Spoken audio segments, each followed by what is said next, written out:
Shalom saudaraku, marilah kita bersatu dalam doa sebelum kita mendengarkan firman Tuhan. Kita berdoa.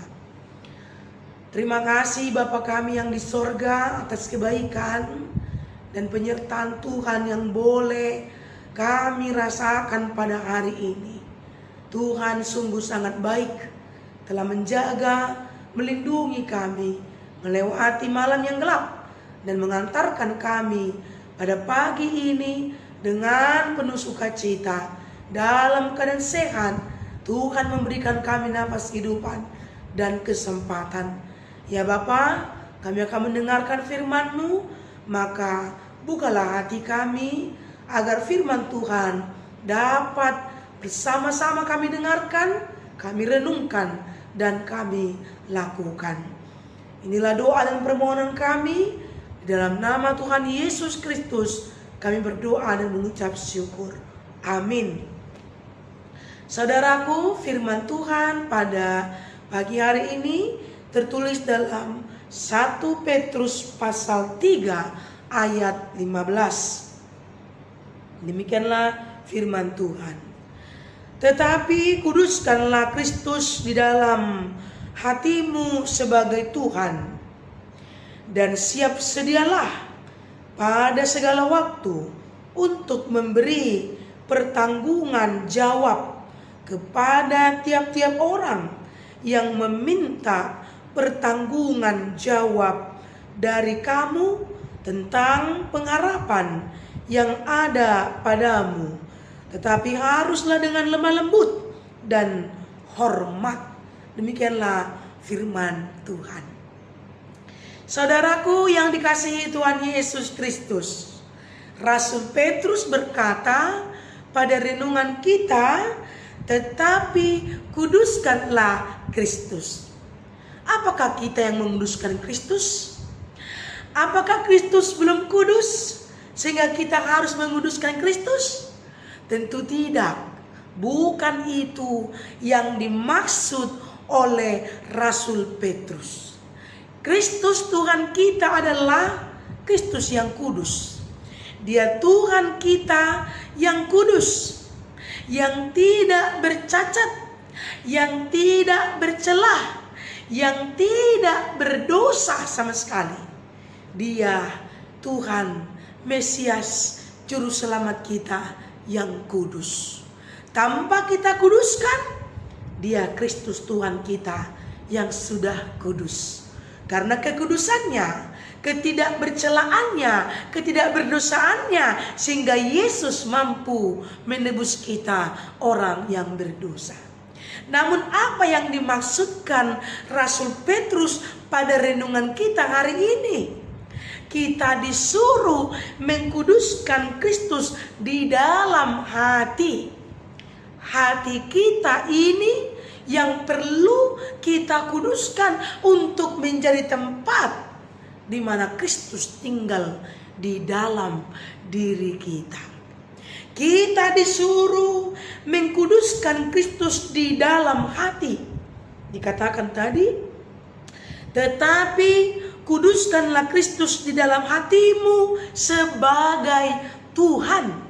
Menempatkan Kristus, menempatkan Tuhan di dalam hati kita sebagai prioritas yang pertama, tempat yang paling utama, tempat yang paling kudus. yang kita utamakan dari segalanya, Kristus. Itulah yang disuruh oleh Rasul Petrus, menempatkan Kristus sebagai Tuhan di dalam hati kita.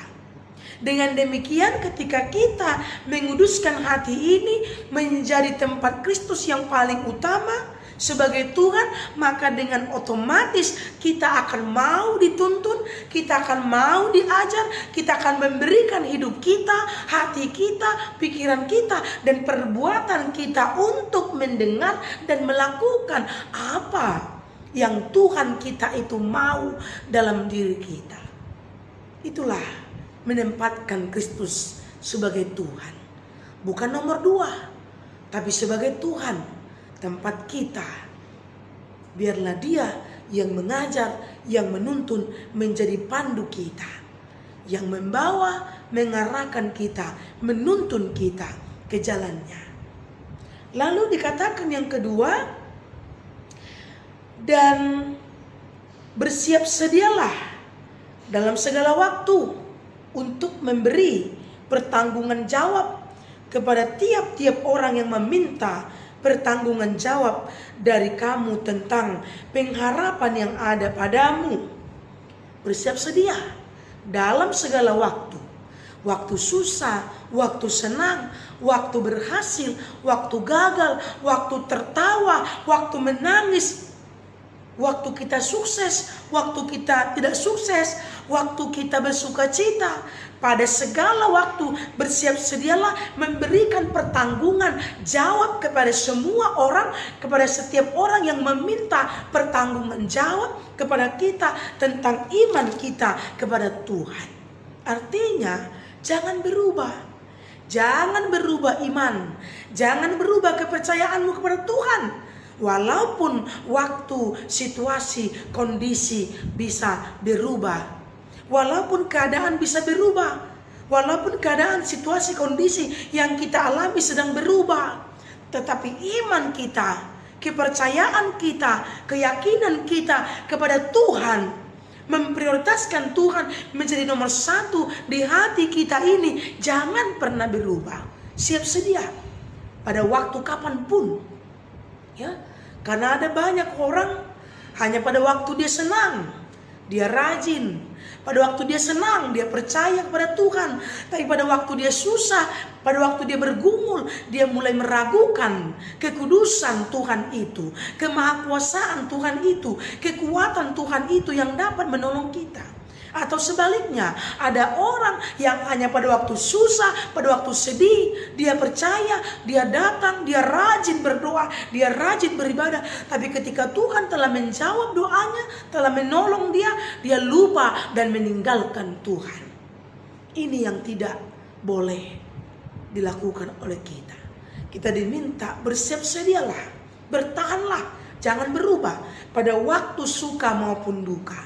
Supaya apa? Dan sangat jelas di ayat 16 dikatakan, dan dengan hati nurani yang murni, supaya mereka yang memfitnah kamu karena hidupmu yang saleh dalam Kristus menjadi malu karena fitnahan mereka itu.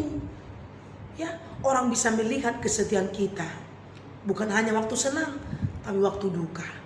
Pada waktu kita sedih, pada waktu kita gagal, pada waktu kita susah, pada waktu kita miskin. Bukan hanya pada waktu kita suka, bukan hanya pada waktu kita kaya, atau bukan hanya pada waktu kita sukses, kita ingat Tuhan. Tapi segala waktu ini kita harus tetap mengkuduskan, memprioritaskan, mengimani, mempercayakan Tuhan itu yang paling utama. Pemegang kendali hidup kita, pengatur, perancang, penolong yang setia, yang mengasihi kita dalam situasi, kondisi apapun dalam hidup kita ini. Dan ingatlah yang terakhir, pesan Rasul Petrus, kita harus dengan lemah lembut dan dengan hormat memberikan pertanggungjawaban itu kepada siapapun. Dengan kasih, jangan dengan hati yang marah, jangan dengan hati yang kasar, jangan dengan perkataan yang tidak hormat, tapi tetap menghormati, menghargai setiap orang yang datang kepada kita. Amin, kita berdoa. Terima kasih Bapa yang di surga untuk firman Tuhan yang sudah kami dengarkan. Engkau mengajari kami, mengingatkan kami untuk memprioritaskan, menempatkan Kristus sebagai Tuhan yang kudus di hati kami. Dalam segala waktu kami tahu, kami mengerti ya Tuhan bahwa hidup kami tidak selamanya dalam keadaan senang, tidak selamanya kami mungkin sukses, tidak selamanya kami bahagia. Ada waktu di mana kesusahan, kesedihan, semua akan silih berganti dalam hidup kami. Tapi Rasul Petrus mengingatkan kami, tetaplah memposisikan Tuhan sebagai nomor satu. Tetaplah beriman, percaya kepada kekudusan Tuhan. Karena Tuhan Kristus kami, Sang Juru Selamat, dapat menolong, dapat memberikan kekuatan, dapat membimbing, mengajar, bahkan memenangkan kami melewati segala pergumulan kami. Karena Kristus Tuhan kami telah mengalahkan maut, kematian, kesusahan, penderitaan yang ada di dunia ini. Untuk itu, bersama dengan Tuhan, kami juga akan memenangkan iman kami, memenangkan pergumulan kami ketika Tuhan ada di hati kami masing-masing. Ya Tuhan, berkatilah hidup kami, berkatilah keluarga kami, berkatilah anak-anak kami Tuhan, berkatilah pekerjaan tangan kami Bapa. Berikan kami kekuatan hati yang mau terus bersyukur, bekerja dan beriman kepada Tuhan. Kalaupun ada di antara kami yang sedang bergumul, menghadapi penderitaan, ya Tuhan, kuatkanlah iman kami agar tetap berpengharapan teguh hanya kepadamu. Ya Tuhan, kami berdoa buat saudara kami yang sakit, sembuhkanlah mereka dari sakitnya, berikan kekuatan bagi mereka, berkati obat, berkati tim medis ataupun keluarga yang merawat, agar tangan Tuhan sungguh nyata mereka rasakan untuk menolong dan memberikan kesembuhan bagi saudara kami yang sakit.